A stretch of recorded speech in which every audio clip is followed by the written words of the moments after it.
Good afternoon student. हम class 8 का chapter 18 topic पढ़ रहे थे, जिसके लेखक हैं सृंजय। हमने इसमें पढ़ा था कि एक मादा गौरैया है और एक नर गौरैया, दोनों एक दूसरे के बहुत अच्छे दोस्त हैं। जहाँ जाते हैं साथ जाते हैं, खाते हैं, पीते हैं, सोते हैं, हंसते हैं, खेलते हैं, सब कुछ एक साथ करते हैं।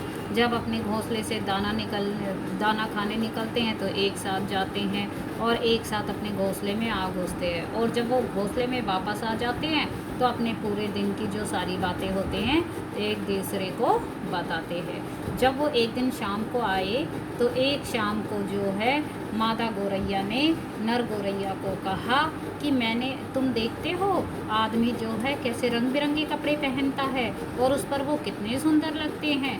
लेकिन इस पर जो नर गौरैया था उसने जवाब दिया, अरे कपड़ा पहन लेने के बाद तो आदमी और भी बदसूरत लगता है, बहुत बुरा लगता है। कहता है कपड़े पहन लेने के बाद तो आदमी की जो है कुदरती खूबसूरती ढक जाती है, यानी कि जो स्वाभाविक खूबसूरती होती है वो ख़त्म हो जाती है। और अब तुम मेरे सामने कपड़े पहने हुए नहीं हो तो मैं तुम्हारे शरीर का एक एक कटाव देख सकता हूँ और रोवे देख सकता हूँ, और अगर तुम इसे ढक लोगी तो तुम्हारी सारी खूबसूरती ही ख़त्म हो जाएगी। लेकिन जो गौरैया थी वो क्या कहती है कि कपड़े केवल अच्छा लगने के लिए ही नहीं, वो तो मौसम की मार सहन करने के लिए भी कपड़े पहनता है, सर्दी गर्मी बरसात से बचने के लिए। कहता है उसमें इसको सहन करने की ताकत ही नहीं है। और इससे में बड़ा एक लफड़ा कपड़े पहनने का ये एक और है कि उससे क्या होता है, औकात पता चलती है और आदमी आदमी में भेद हो जाता है, अंतर हो जाता है कि कौन अमीर है और कौन गरीब। फिर भी गौरैया कहती है लेकिन आदमी तो रोज़ रोज़ नए नए कपड़े सिलवाता है, वो तब भी इससे बाज नहीं आता। अब गौरा कहता है ये तो पागलपन है। आदमी तो जो है अपने जो पोशाक है वो इज्जत ढकने के लिए नहीं ढकता, बल्कि क्या करता है, हाथ पैर जो उसके काम करने के हैं उसमें भी दस्ताने पहन लेता है, पैरों में मोजे पहन लेता है, सिर पर जो लटे उनको भी टोपी से ढक लेता है। वो कहता है अपन तो नंगे ही भले, अपन यानी हम तो नंगे ही ठीक हैं। अब वो गौरैया बोलती है अरे देखो उसके सिर पर टोपी कितनी अच्छी लगती है, मेरा मन भी टोपी पहनने को करता है। अब गौरा क्या जवाब देता है, लेकिन तू टोपी कहाँ से लाएगी, टोपी तो जो है आदमियों का राजा पहनता है और एक टोपी के लिए कितनों का टाट उलट जाता है, यानी कि टोपी पहनने के लिए पता नहीं कितनों का तो दिवाला ही निकल जाता है। जरा सी चूक हुई नहीं कि टोपी उछलते देर नहीं लगती। चूक यानी गलती, टोपी उछलना यानी इज्जत जाना, तो थोड़ी सी गलती हुई नहीं कि इज्जत ही उतर जाती है। अपनी टोपी सलामत रहे इसी फिक्र में कितनों को टोपी पहनानी पड़ती है, इस चिंता में कि हमारी जो इज्जत बनी रहे तो दूसरों की इज्जत उतारी जाती है। मेरी माँ तू इस चक्कर में मत पड़। गौरा था थोड़ा समझदार इसलिए शक की भी, जबकि जो गौरैया थी जिद्दी और धुन की पक्की। धुन की पक्की मतलब कोई बात हो उसको पूरा करके ही दम लेना। वो बड़ी जिद्दी थी गौरैया और अपनी धुन की पक्की थी। ठान लिया तो ठान लिया, उसने जो सोच लिया वो सोच लिया, उसको ही जीवन का लक्ष्य मान लिया। जीवन का लक्ष्य मतलब उद्देश्य, उसने उसको ही अपने जीवन का उद्देश्य मान लिया। जहाँ चाहा वहीं रहा। ये एक लोकोक्ति है कि जहाँ तुम सोच रहे हो वहीं पे रास्ता निकाल सकते हो। तो उसके मुताबिक अगले दिन क्या हुआ, मामूल के मुताबिक, मामूल मतलब होता है नित्य नियम, जो रोज़ के नित्य होते हैं उसके मुताबिक अगले दिन दोनों घूरे पर चुगने निकले। घूरा मतलब होता है कूड़ा करकट, उस पर चुगने निकले। तो वो जब चुगने के लिए जाते हैं वहाँ तो चुगते चुगते उन्हें एक रुई का पाहा मिला। पाहा क्या होता है, रुई का टुकड़ा मिल गया। मिल गया मिल गया मिल गया, गौरैया हमारे खुशी के घूरे पर लौटने लगी। घूरा अभी बताया था कूड़ा करकट कहते हैं। जब उसे रुई का पाहा मिल गया तो गौरैया जो थी बहुत खुश हो गई और क्या कहने लगी, अब मुझे मिल गया मिल गया। अब वो गौरा जो होता है वो क्या कहता है, अरे क्या मिल गया रे, गौरे ने चिढ़ाकर कहा, चकित होकर, चिढ़ाकर मतलब चकित होकर पूछा क्या मिल गया। मिल गया मिल गया, टोपी का जुगाड़ मिल गया। गौरैया ने गौरे के सामने रूही का पाहा धर दिया। जुगाड़ यानी उपाय, वो कहते हैं मुझे टोपी का उपाय मिल गया। और उसने क्या किया, रूही का पाहा जो था गौरैया के सामने धर दिया यानी रख दिया। तेरे जैसा ही एक बावरा और था, बावरा यानी दीवाना या पागल। गवरा बोला। अब गवरा गवरिया को क्या कहता है कि तेरे जैसा एक और पागल था। रास्ता चलते चलते उसे अचानक एक दिन पड़ा हुआ चाबुक मिल गया। चाबुक का मतलब होता है कोड़ा।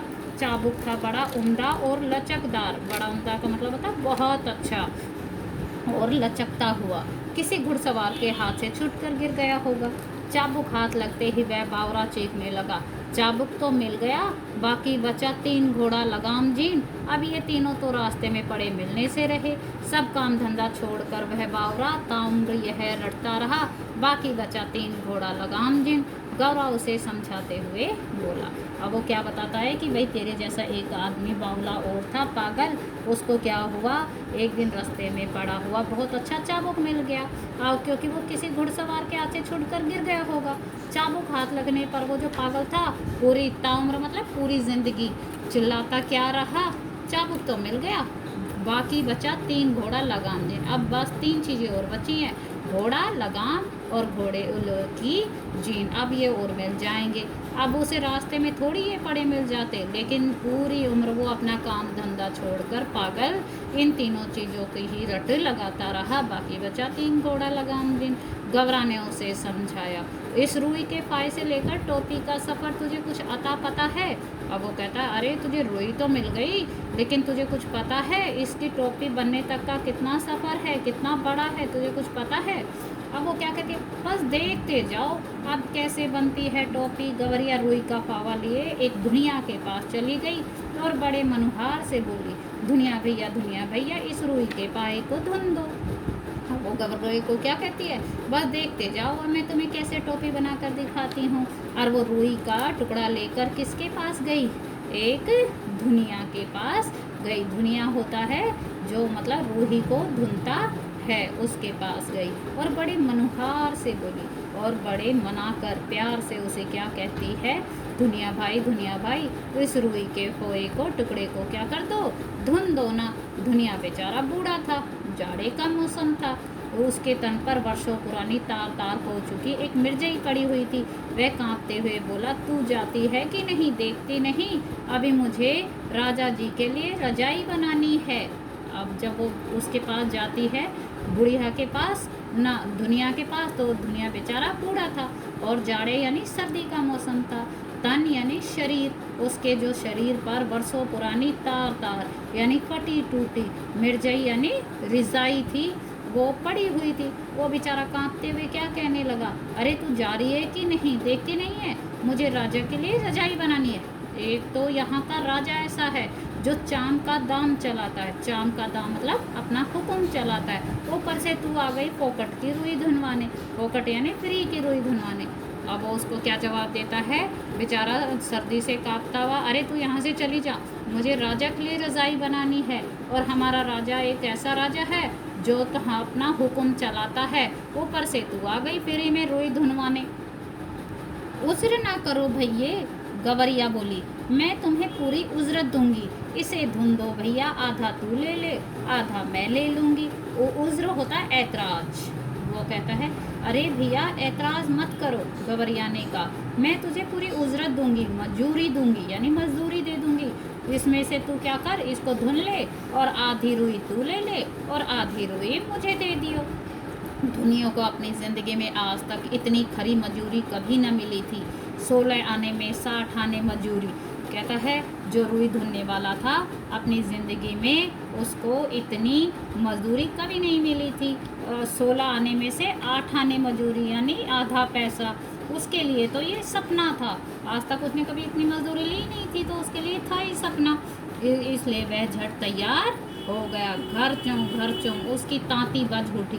उसने बड़े मन से रुई धुनी लोई से, उसमें से आधा धुनिये ने ले लिया और आधा गवरिये ने ले लिया। कोरी ने क्या किया, कताई करने वाले ने क्या कर दिया ना, इसने धुनिये ने फटाफट अपनी तांती निकाली, तांती होता है कपड़ा बुनने वाला औजार, और उससे रुई को क्या कर दिया, धुन दिया, और धुनकर आधी गवरिया को दे दी और आधी उसने खुद ले ली।